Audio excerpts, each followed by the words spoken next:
En Navidad, mi hermanastro me presentó a su novia, declarándome con burla el fracaso de nuestra familia ante el asentimiento de mis padres. Me quedé en silencio, pero no inactivo. Saqué mi teléfono y envié un mensaje. 5 minutos después, su propio teléfono sonó: «Estás despedido». Efectivo inmediatamente. Mi nombre es Ava Miller y tenía 28 años cuando me di cuenta de que algunas familias no necesitan extraños para humillarte porque lo harán ellos mismos gratis.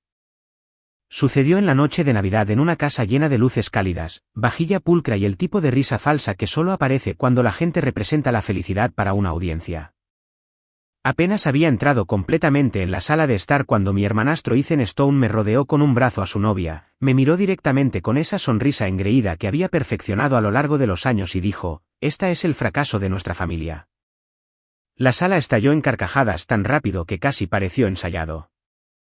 Mi padre, David Miller, rió primero.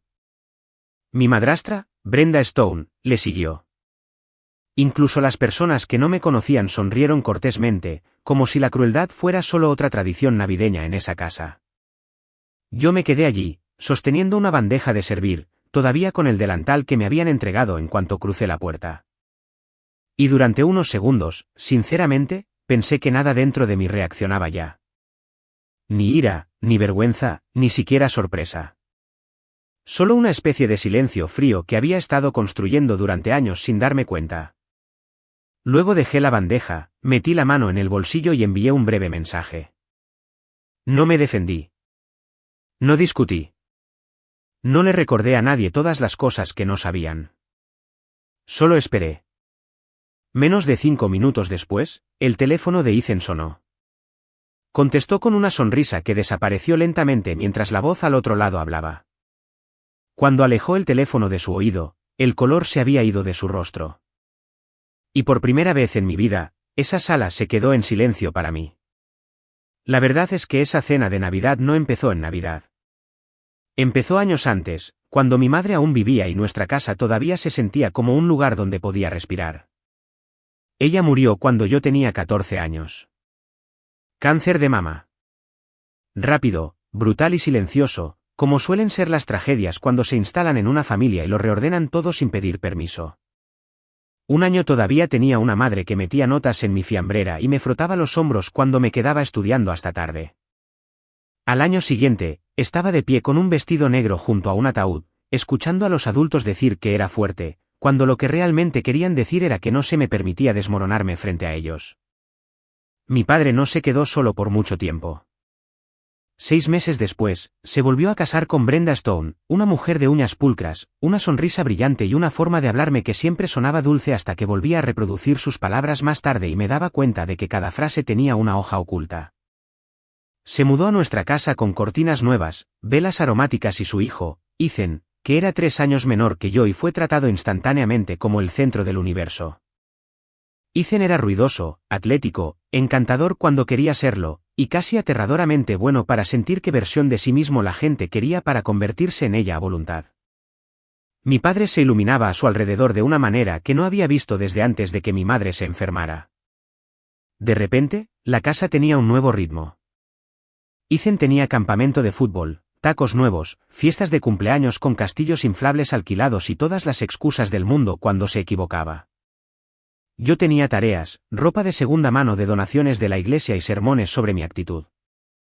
Si tan solo preguntaba por qué él nunca tenía que limpiar su propio plato, mi madrastra lo veía correr por la cocina con los zapatos embarrados y reía como si los niños fueran naturalmente salvajes.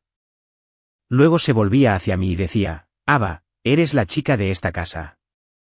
Empieza a comportarte como tal».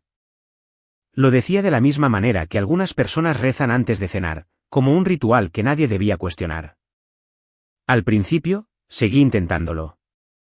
Intenté ser útil. Intenté ser callada. Intenté hacerme lo suficientemente útil para que quizás mi padre me mirara y recordara que yo también era su hija. Pero la utilidad se convirtió en mi trampa. Si la cena necesitaba ser cocinada, yo lo hacía. Si la ropa necesitaba ser doblada, yo lo hacía.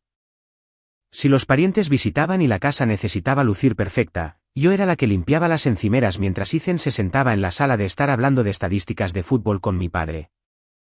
Como si fueran mejores amigos y no un hombre y un niño aprendiendo cómo funciona la aprobación masculina en Estados Unidos. Cada vez que levantaba la vista, a él se le entregaba algo que a mí se me decía que no me había ganado. Un teléfono nuevo, un viaje escolar, dinero para una recaudación de fondos del equipo. Mi madrastra lo llamaba dotado. Mi padre lo llamaba un líder natural. La primera vez que pedí unirme a un programa de arte después de la escuela, mi madrastra miró el folleto, luego me miró a mí y preguntó, ¿quién se supone que me ayudará aquí si tú estás dibujando dibujitos? Mi padre nunca dijo no directamente. Tenía un hábito peor. Suspiraba, se recostaba y decía, ahora no, Ava. Ethan tiene muchas cosas que hacer esta temporada, como si mi vida tuviera que hacerse a un lado por la suya. Como si todo en esa casa girara en torno a proteger su impulso. En la cena, los mejores cortes de carne de alguna manera terminaban primero en el plato de Ethan. En las mañanas de Navidad, él abría más regalos y más grandes, mientras yo aprendía a poner cara de agradecimiento por bufandas, cuadernos y cosas prácticas. A mi madrastra le gustaba alabarlo frente a la gente. Decía, Ethan va a lograr algo grande algún día. Luego me miraba y añadía, Ava todavía se está encontrando a sí misma. Se convirtió en el lenguaje familiar. Ethan era la promesa. Yo era el retraso. Ethan era la confianza. Yo era la complicidad. Yo era quien la gente esperaba que se adaptara. Hay algo muy peligroso en escuchar la misma versión de ti mismo repetida durante años dentro de tu propia casa. Eventualmente, dejas de discutir con ella. Empiezas a llevarla puesta. Para cuando cumplí 17 años, ya había aprendido a hacerme más pequeña en la mesa, más suave en la conversación, más fácil de ignorar. Así funcionaba la paz en nuestra casa. Ethan brillaba más. Yo me callaba más. Y lo peor no era que lo trataran como el futuro. Era que me necesitaban como la comparación que lo hacía lucir aún mejor.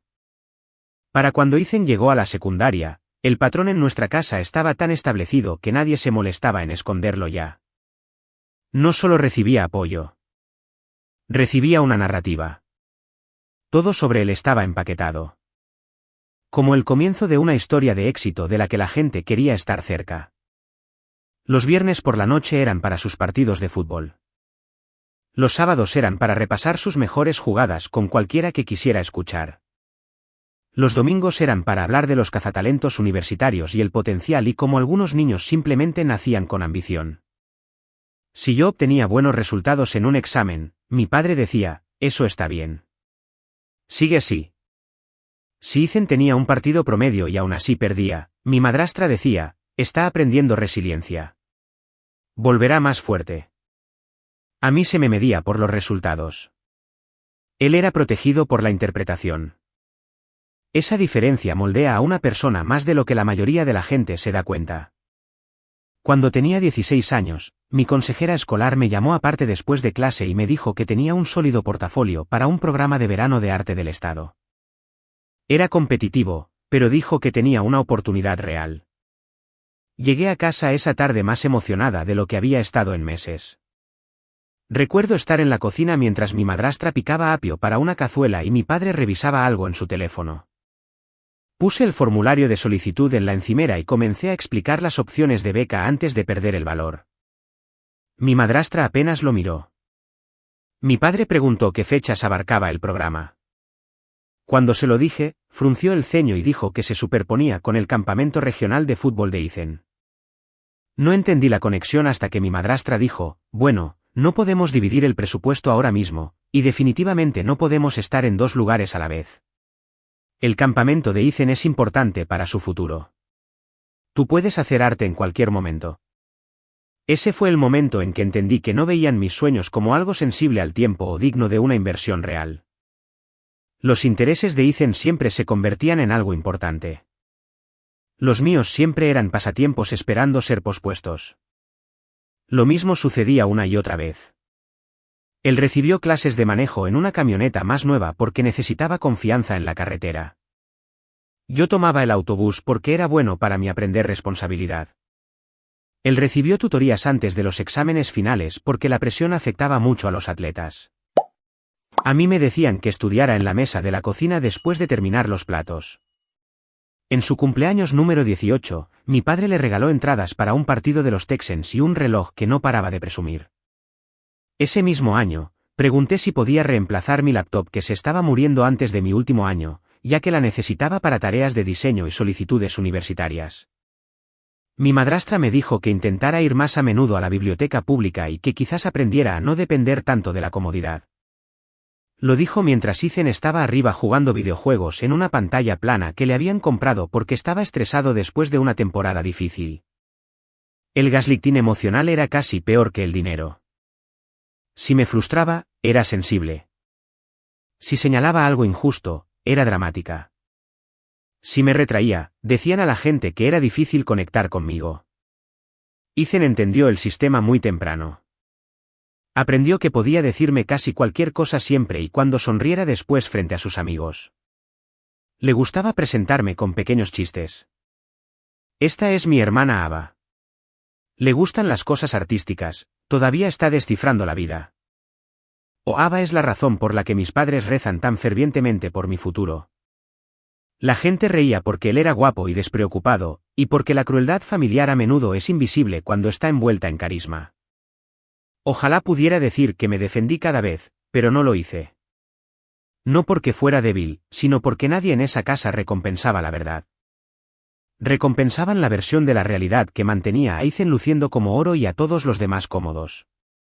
Cuanto más lo alababan, más casual se volvía su crueldad. Comenzó a tratar mis fracasos como entretenimiento incluso antes de que yo fallara en algo. En la cena, hablaba de cómo algunas personas estaban hechas para la presión real y otras no. Mi padre nunca le pidió que se detuviera. Mi madrastra a veces reía y decía, Ethan, sé amable. Pero lo decía de la misma manera que la gente comenta sobre el clima sin ninguna intención real detrás. Y en algún lugar dentro de esa atmósfera de chistes, favoritismo y mentiras familiares pulcras, comencé a creer algo profundamente venenoso. Comencé a creer que tal vez el amor era algo que tenías que superar a otra persona para merecer. Que tal vez si fuera más impresionante, más segura, más fácil de presumir, mi padre finalmente dejaría de mirarme como si no existiera. Pero los hogares así no funcionan de esa manera. No quieren que el hijo descuidado se levante. Quieren que se quede lo suficientemente herida como para mantener la jerarquía intacta. Ethan no solo estaba siendo elevado, sino que se le estaba enseñando que mi pequeñez era parte de su herencia. Todavía recuerdo el día en que llegó mi carta de aceptación de la Universidad Estatal de Texas porque durante unos minutos me sentí más alta de lo que había estado en años. No era una escuela privada de élite, y el sobre en sí era delgado y sencillo, pero contenía algo que me parecía casi sagrado en ese momento, una salida. Había sido aceptada en un programa de diseño y comunicación con una beca parcial, y debía haber leído la carta 10 veces antes de bajarla. Mis manos temblaban. Sabía que no debía esperar una celebración dramática, pero aún así esperaba algo, una sonrisa, un abrazo, una frase que sonara a orgullo. Mi padre leyó la primera página, asintió una vez y me la devolvió. Eso está bien, dijo. Luego preguntó si la beca cubría el alojamiento. Le dije que no del todo, pero que podía trabajar y quizás pedir un pequeño préstamo. Él intercambió una mirada con mi madrastra que entendí inmediatamente. Ethan acababa de entrar a una universidad privada fuera de Dallas por una vía de admisión ligada a los deportes, y ya habían decidido a dónde iría el dinero. Él necesitaba el paquete de dormitorio, el plan de comidas, la mejor laptop, la camioneta para ir y venir después de su primer año. Todo. No dijeron, Ava, no podemos pagar a los dos ahora mismo. Dijeron algo mucho más destructivo. Mi madrastra puso una mano en mi hombro y me dijo que esta era en realidad una gran oportunidad para que yo aprendiera independencia porque no todos los niños se benefician de la experiencia universitaria tradicional a menos que estén realmente preparados. Mi padre dijo que Ethan tenía más impulso en ese momento y que tenía sentido invertir donde el retorno sería más fuerte. Retorno. Esa fue la palabra que usó. Como si la paternidad fuera capital de riesgo y yo ya hubiera fallado por debajo de las expectativas. Así que hice lo que los niños como yo siempre hacen. Me adapté. Me matriculé de todos modos. Encontré una habitación barata para alquilar con otras 2 chicas cerca de una línea de autobús. Conseguí un trabajo a tiempo parcial en una cafetería y tomaba turnos de fin de semana en un restaurante cuando el alquiler se apretaba. Me dije a mí misma que esto era temporal, que las dificultades forjarían el carácter, que quizás un día miraría hacia atrás y me sentiría orgullosa de haberlo logrado sin ayuda. Lo que no me di cuenta entonces fue lo diferente que se ve la resiliencia cuando estás subiendo una cuesta sin red de seguridad mientras tu propia familia sigue moviendo el camino. La universidad no fue lo que me quebró. La fricción constante lo hizo, los viajes en autobús antes del amanecer. Los turnos que terminaban tan tarde que mis pies me palpitaban durante las clases. Los proyectos grupales con compañeros cuyos padres pagaban el seguro de su coche mientras yo contaba monedas para la lavandería. Intenté seguir el ritmo. Realmente lo hice. Llevaba un cuaderno de bocetos y una agenda y esta creencia obstinada de que si seguía adelante el tiempo suficiente, el esfuerzo eventualmente se convertiría en estabilidad. Pero mi situación de vivienda se desmoronó a mitad de mi segundo semestre cuando el propietario anunció que vendía la propiedad. Tenía 30 días para mudarme, casi ningún ahorro y una carga de clases que ya pendía de un hilo. Llamé a mi padre y le pregunté si podía volver a casa unos meses mientras resolvía algo. No dijo sí o no de inmediato. Preguntó si había considerado que quizás la universidad no era lo mejor para mí después de todo. Mi madrastra tomó el teléfono y me dijo que forzarme a entornos que claramente me abrumaban no era valiente. Era obstinada. Luego dijo algo que nunca olvidé. Ethan está hecho para caminos de alta presión. Tú eres mejor cuando la vida es más simple. Como si mis limitaciones fueran un hecho de la naturaleza y no el resultado de años de negligencia. Me retiré 2 semanas después. No porque fuera incapaz, sino porque no podía resolver cada problema solo con determinación.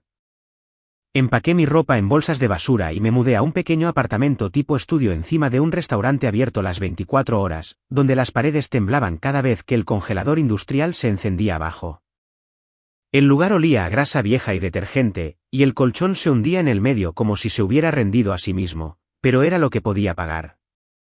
Lloré exactamente una vez esa primera noche e incluso entonces se sintió menos como pena que como humillación. Ethan me envió un mensaje de texto antes de la medianoche. Me enteré de que abandonaste. Sabía que era cuestión de tiempo. Haznos un favor y no conviertas esto en otra cosa de lástima.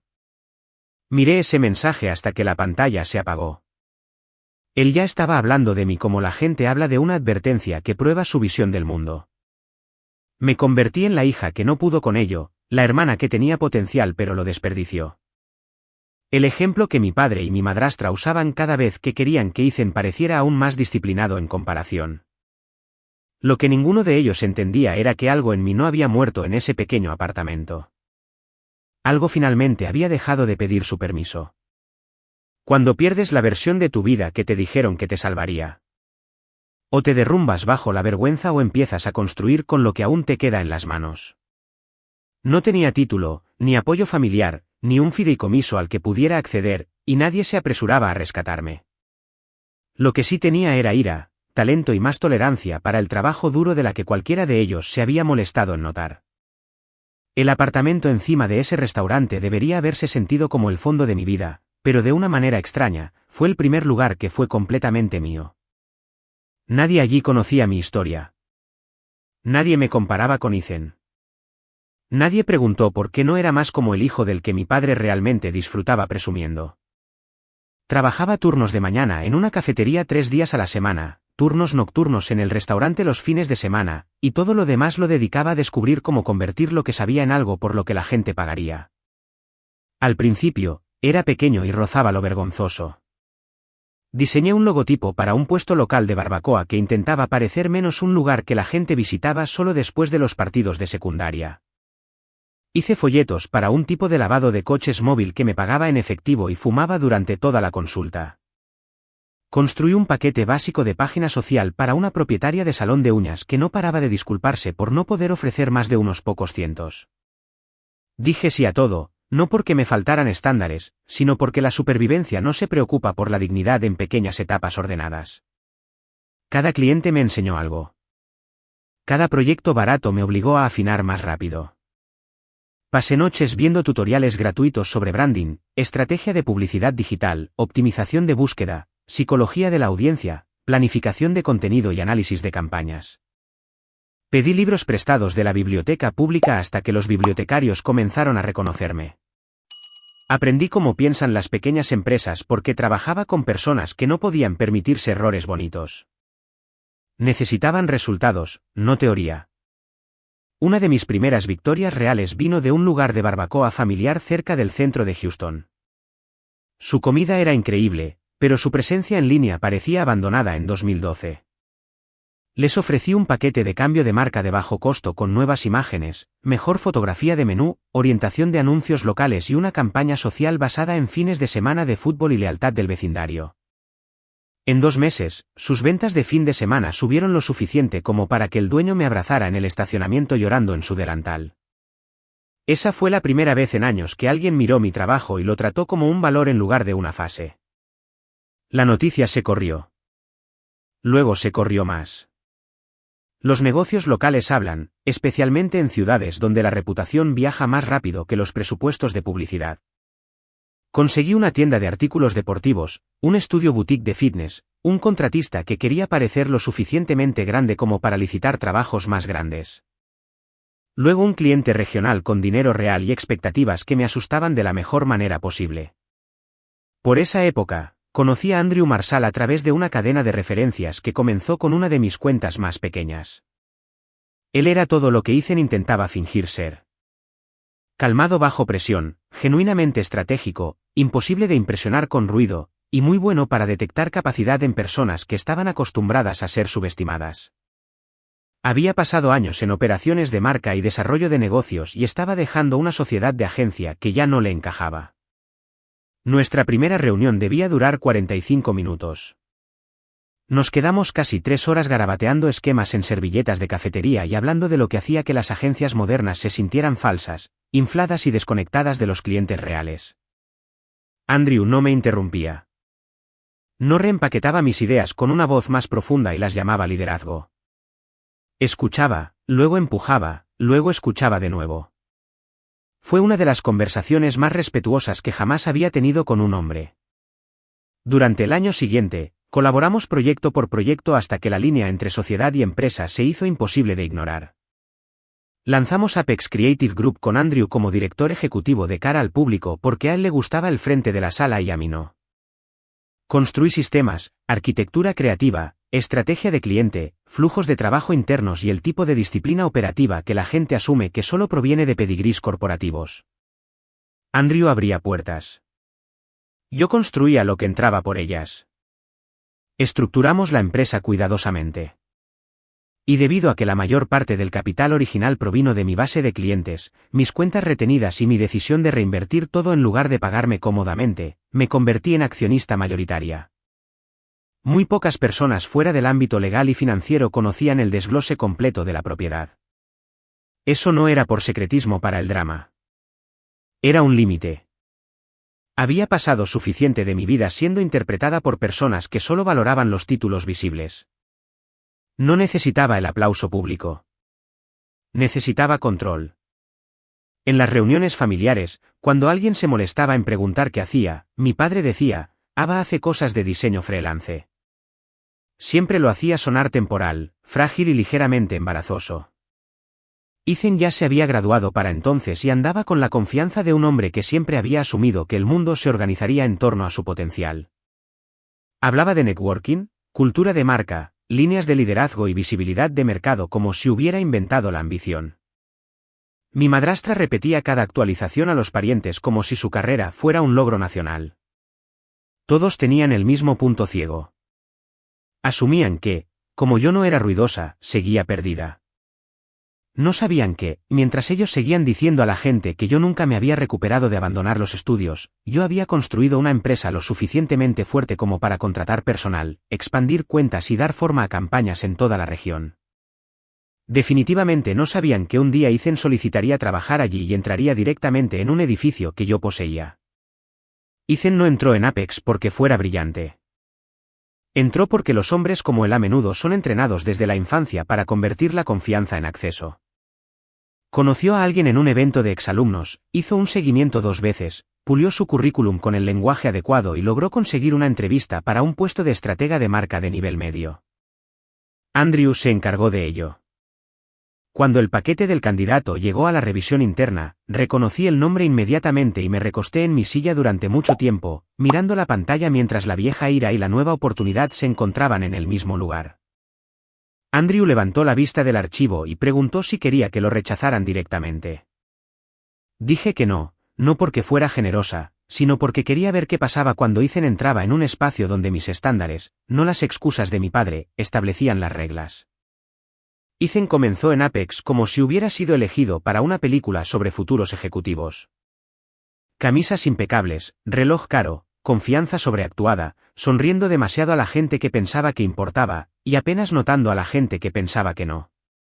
No me reconoció la primera semana porque no me presentaron como fundadora o propietaria. Para él, yo era otra estratega senior que se movía entre reuniones con una laptop y sin necesidad de impresionarlo. La ironía me divirtió más de lo que esperaba. El chico que había pasado años reduciéndome a trivia familiar podía estar en una sala de conferencias moldeada por mi trabajo y aún así no verme realmente. Me reconoció completamente después de unos días y tuvo la decencia de parecer sorprendido, pero no suficiente humildad para ajustarse. En cambio, se recalibró en la oficina. Actuó como si nuestra conexión fuera casual. Fuera de las puertas cerradas, me trataba con ese mismo viejo filo. Contaba a sus compañeros de trabajo historias sobre su hermana que había intentado la universidad, fracasado, y ahora estaba bien en alguna capacidad de soporte de diseño. Nunca mintió directamente. Hizo algo peor. Arregló la verdad en una versión que lo hacía parecer superior y a mí me hacía parecer segura y pequeña. Sofía Rodríguez entró en escena más o menos al mismo tiempo. Era inteligente, elegante, al principio, más fácil de agradar de lo que yo quería que fuera. Ethan la exhibía en su vida como prueba de que estaba subiendo de nivel. Publicaba las cenas adecuadas, las bebidas en azoteas adecuadas, los subtítulos adecuados sobre la construcción de un futuro con alguien que coincidía con su visión. Siempre le había encantado una audiencia. Apex le dio una nueva. Durante unos meses, se desempeñó lo suficientemente bien como para pasar desapercibido. Luego se impacientó. Ese siempre fue su defecto. Los elogios lo habían entrenado para esperar un ascenso a tiempo. Cuando no llegó lo suficientemente rápido, comenzó a fabricarlo. La primera señal fue sutil. Comenzó a hablar con demasiada confianza en las reuniones sobre conceptos que no había desarrollado. Luego, uno de nuestros diseñadores mencionó que Ethan había pedido acceso a carpetas fuera del alcance de su proyecto. Luego, un analista señaló anotaciones presupuestarias irregulares en una hoja de conciliación de proveedores. Nada de esto era dramático por sí solo, pero los patrones rara vez se anuncian todos a la vez. Se acumulan. Se repiten. Esperan a que alguien que entienda los sistemas los note. Yo los noté. Andrew también. Observamos en silencio. No lo confrontamos temprano porque la gente como Ethan es más reveladora cuando cree que se está saliendo con la suya. Luego, un martes por la mañana, publicó en LinkedIn sobre una campaña innovadora que se enorgullecía de haber liderado.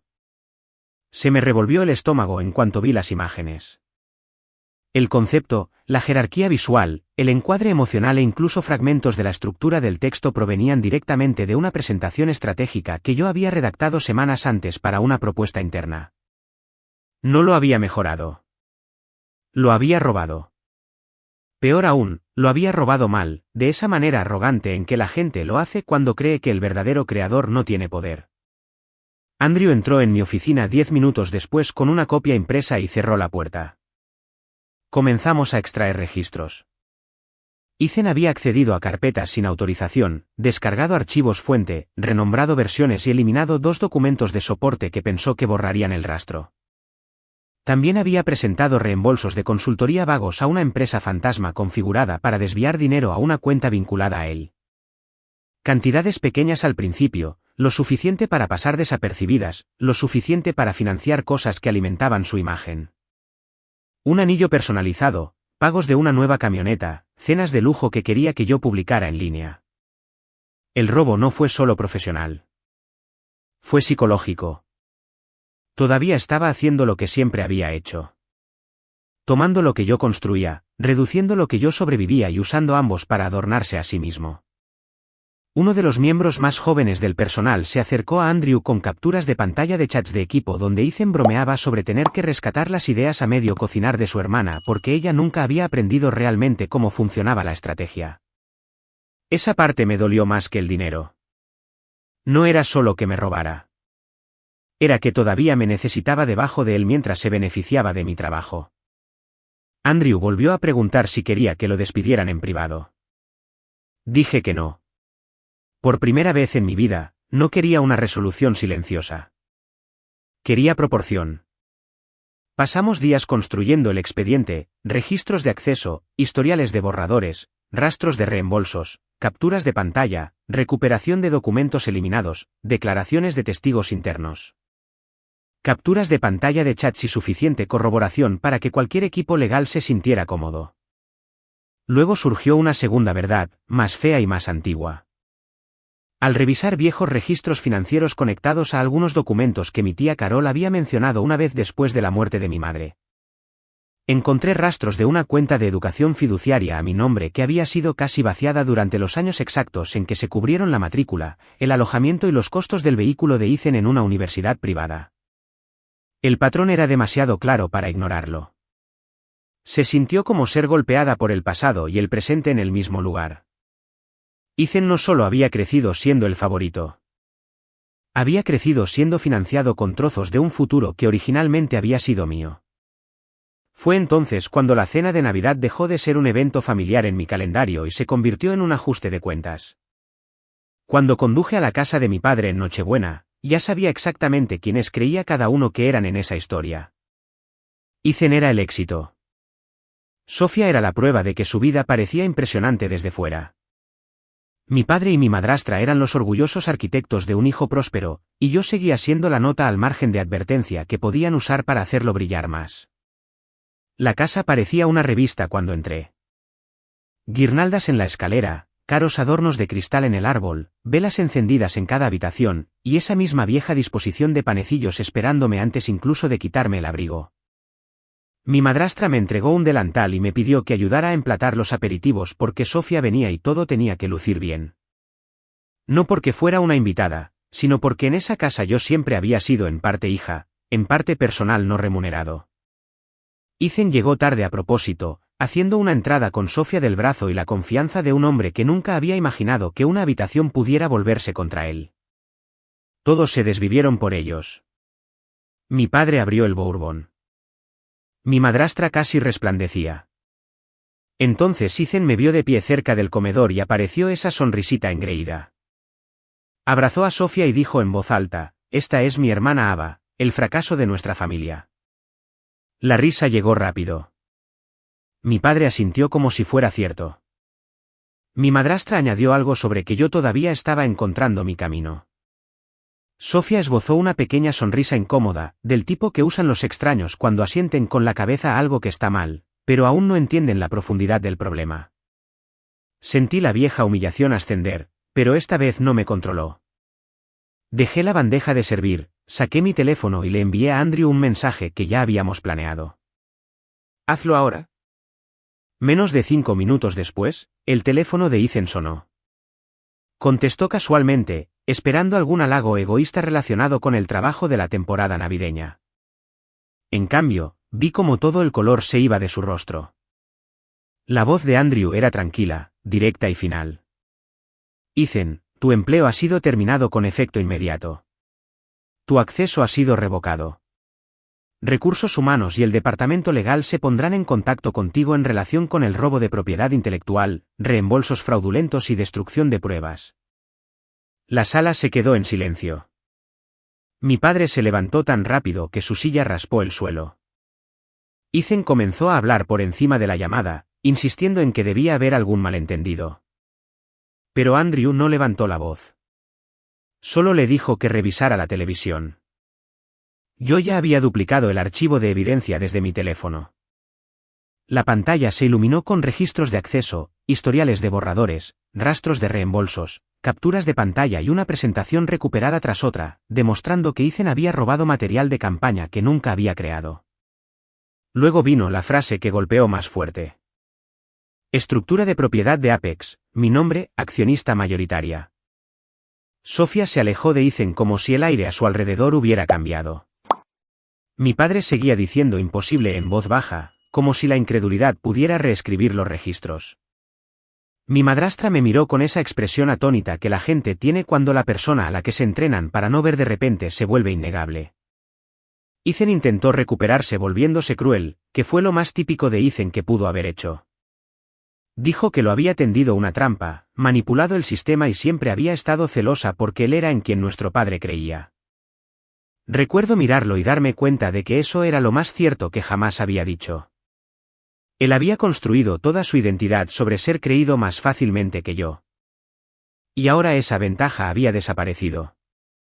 A la mañana siguiente, mi padre y mi madrastra vinieron a mi casa con una carpeta, un cheque y el tono que usa la gente cuando quiere enterrar un crimen dentro de la palabra familia. Me ofrecieron una parte de la propiedad y una herencia anticipada si aceptaba no seguir adelante con nada. Escondidas en los papeles había referencias a cuentas vinculadas al patrimonio de mi madre y un fondo de educación que había estado bajo el control de mi padre mientras yo era menor de edad. Mi tía Carol llegó poco después con extractos bancarios copiados que había obtenido rápidamente. Así fue como la verdad finalmente salió a la luz. El dinero utilizado para elevar a Ethan no solo había provenido del sacrificio familiar. Una gran parte había provenido de activos que mi madre y sus padres habían destinado para mí. Mi padre había usado el acceso como tutor para vaciar lo que se suponía que ayudaría a asegurar mi futuro.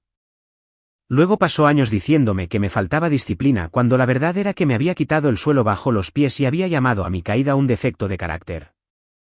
Mi madrastra ni siquiera lo negó limpiamente. Dijo que Ethan tenía más potencial en ese momento y que tenían que tomar decisiones prácticas. ¿Prácticas? Me reí de una manera que incluso me asustó a mí misma. Luego rompí la oferta por la mitad y les dije que no podían comprar mi silencio con trozos de lo que ya habían robado. Ethan y mi padre intentaron un último movimiento feo después de eso. Publicaciones anónimas, chismes de la industria, vagas acusaciones en línea destinadas a hacerme parecer inestable y vengativa. Pero esta vez, tenía abogados, registros y una vida que no dependía de su versión de mí. Se enviaron cartas de cese y desista. Las publicaciones desaparecieron. Los clientes que importaban se quedaron porque, cuando se les preguntó por la verdad, yo tenía documentación en lugar de drama. Ethan fue incluido en la lista negra de trabajos de agencia de buena reputación. Sofía se fue en silencio en cuestión de semanas. Mi padre y mi madrastra fueron sometidos a una revisión financiera por el manejo irregular de cuentas y la exposición fiscal que habían asumido que permanecería enterrada para siempre. Su mundo social se encogió. Su confianza se encogió con él. No lo celebré públicamente. Hice algo mejor. Bloqueé cada número, cada correo electrónico, cada cuenta. Dejé de alimentar la máquina que requería que me quedara herida para que ellos pudieran mantener su historia. Un año después, organicé la Navidad en una casa diferente con personas que nunca me habían pedido que me hiciera más pequeña para su comodidad. Preparamos demasiada comida, reímos a carcajadas y pasamos la tarde entregando paquetes de ayuda a través de un banco de alimentos local porque quería que la festividad significara algo más que jerarquía y humillación. Esa es la parte que llevo ahora. No el momento en que Ethan fue despedido. Ni siquiera el asombro en el rostro de mi padre cuando se dio cuenta de en quién me había convertido. Lo que me queda es la lección que tardé casi 3 décadas en aprender. La sangre no es permiso. La familia no es propiedad. Y el amor que solo existe cuando te mantienes por debajo de alguien no es amor en absoluto. Si alguna vez has sido elegido como el fracaso en la historia de otra persona, por favor escúchame cuando digo esto. A veces el papel nunca fue tuyo. A veces fue escrito para ti por personas que necesitaban tu silencio para proteger sus vidas. Alejarte de eso no es crueldad. Es respeto por ti mismo. Proteger tu paz no es egoísta. Es como comienza la curación. Y construir una vida arraigada en la honestidad, el trabajo y la dignidad siempre importará más que ser elegido como el favorito en un hogar deshonesto. Aprendí eso demasiado tarde para salvar mi infancia, pero no demasiado tarde para salvar el resto de mi vida.